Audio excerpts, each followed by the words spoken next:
Superman, the Man of Steel.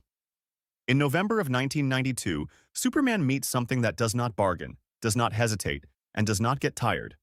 Doomsday walks straight into Metropolis, and the fight turns into a public execution in slow motion. Superman keeps standing up because that is what he represents, not invincibility but refusal. Punch by punch, you feel his strength turning into pure willpower. By the end, his cape is shredded, his breathing is ragged, and even the city seems to hold its breath. In front of the Daily Planet, the two land their final blows almost together. Doomsday drops. Superman drops too, and this time he does not rise. The world does not just lose a hero. It loses the idea that the strongest person will always be there to catch you. Supergirl, the last daughter of Krypton. In Crisis on Infinite Earths, Kara Zor-El dies like someone who refuses to let her cousin be erased in front of her eyes. The Anti-Monitor is hammering Superman, and the scene is brutal because it is so one-sided. Supergirl arrives with one simple goal: get between the monster and Clark, even if it costs her everything. She hits the Anti-Monitor with everything she has, furious, desperate, and fearless. For a moment, she actually drives him back, and then the cost comes due. She is mortally wounded in the clash, and the fight drains out of her fast. The death lands hard because it is not random, it is a choice. She takes the blast meant for Superman, and she dies in his arms, leaving him staring at the one thing he cannot punch his way out of: the Flash, the Scarlet Speedster.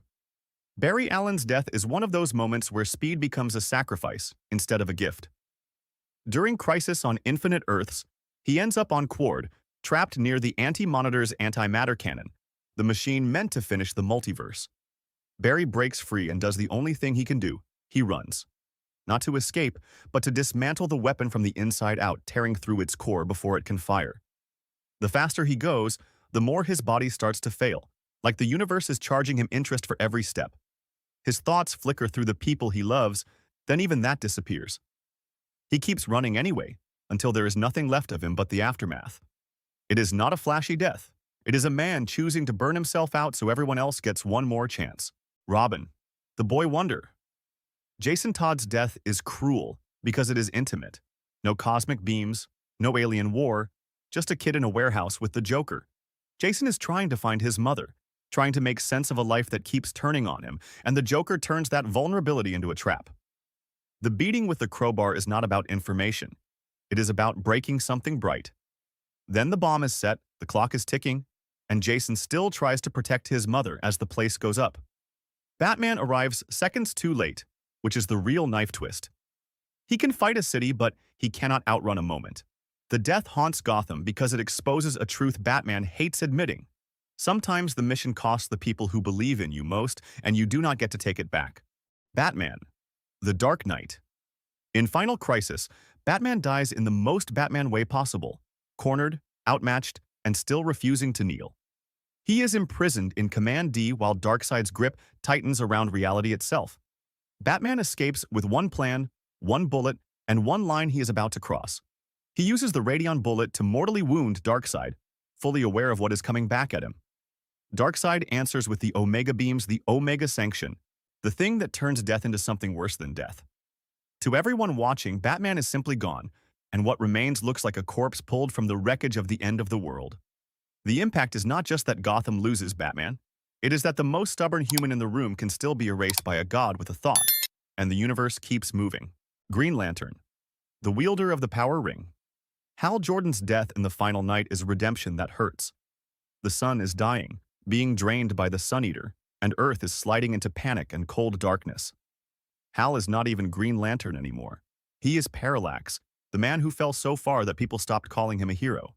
And then, at the point where everyone is running out of answers, he shows up with one last decision. He pushes others aside, takes the impossible job for himself, and flies into the heart of the Sun Eater. He does not win by punching harder. He wins by giving everything he has left. Hal absorbs the threat and reignites the sun, stabilizing it so the planet does not get destroyed by the comeback. The light returns, and he does not. It is a clean, heroic ending for a messy life, and that is why it sticks. Robin, the heir to the cowl. Damian Wayne's death is shockingly physical, almost medieval. In Batman Incorporated, he faces the Heretic, a grown clone built to be the sharper, crueler mirror of what Damian could become. The fight is fast, ugly, and personal. Damian is still a child, but he fights like someone who was trained to die before he was trained to live. He takes hits that would fold an adult, keeps moving, keeps trying to get back up. Then the killing blow lands. The heretic impales him, and the scene does not give you a heroic escape hatch. Batman arrives and finds his son already gone, the small body in his arms weighing more than any enemy ever has. What makes this death sting is the timing. Damian had only just started to feel like a real Robin, like a real kid, like he might get to be more than a weapon.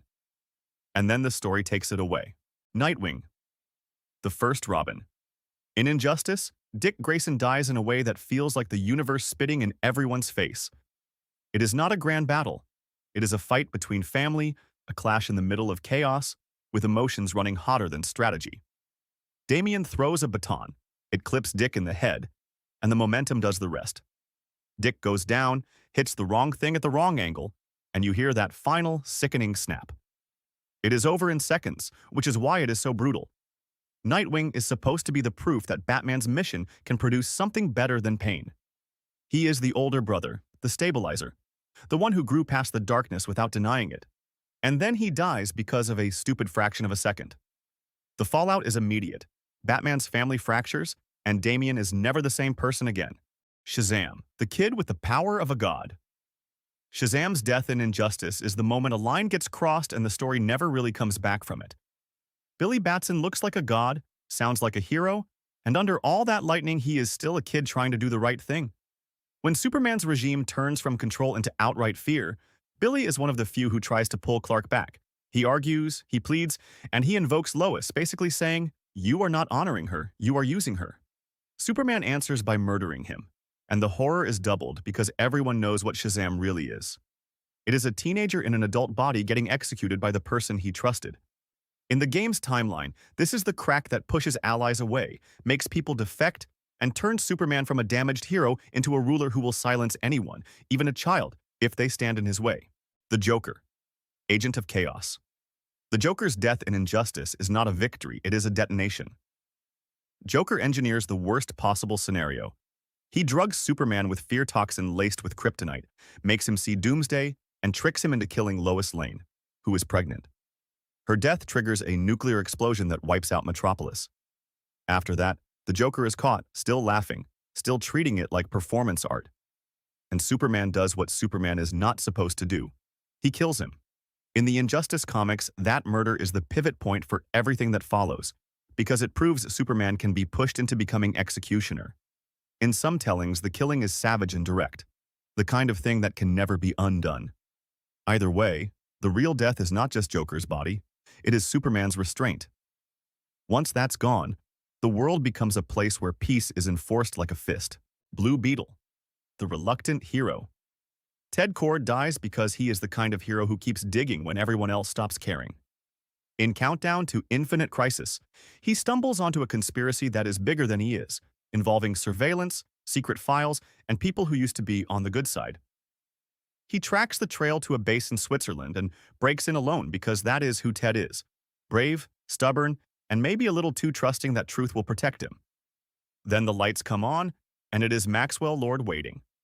Lord offers him a choice that is not really a choice: join or be removed. Ted refuses. No speech, no dramatic pause. He just refuses. And Lord executes him with a gunshot to the head.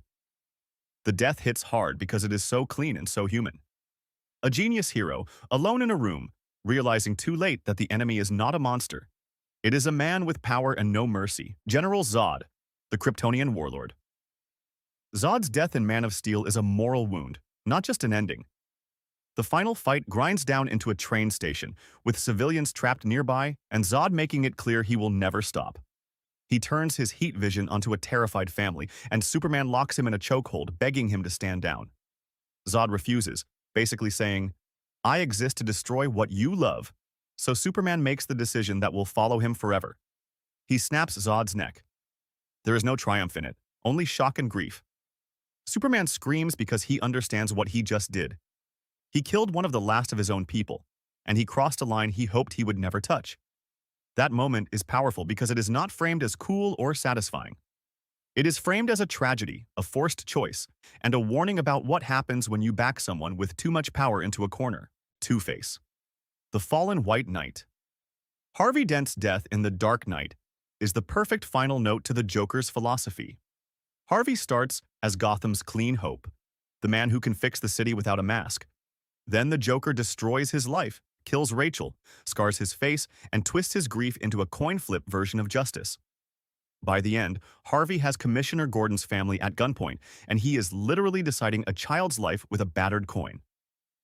Batman does not talk him down.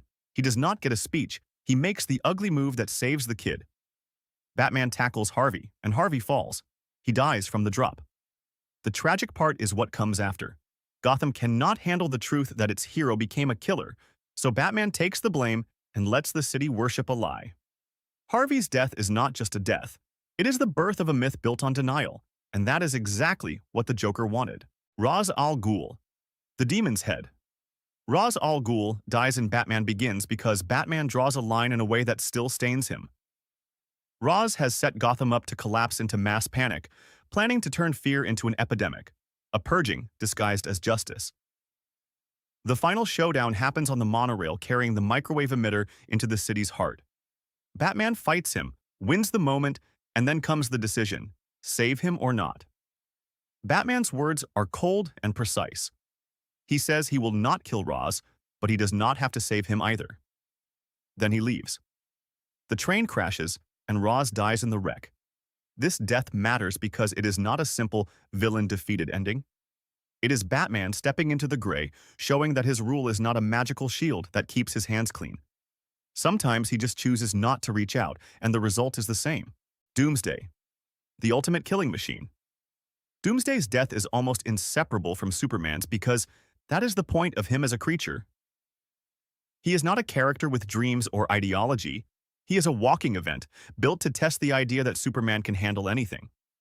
In the death of Superman, Doomsday tears through heroes and structures like they are made of paper. And he does it without speaking, without pausing, without fear. The fight becomes a brutal rhythm. Fist, pavement, shockwave, blood, then another fist. By the time they reach the Daily Planet, both of them are barely standing. But Doomsday is still moving forward like a machine that cannot be turned off. The end is simple and violent. Superman and Doomsday strike each other with everything they have left, and Doomsday drops dead as Superman collapses beside him. It is the rare villain death that feels less like punishment and more like a catastrophe finally running out of fuel. If you liked this video, hit subscribe for more like it, and let me know in the comments what you want to see next.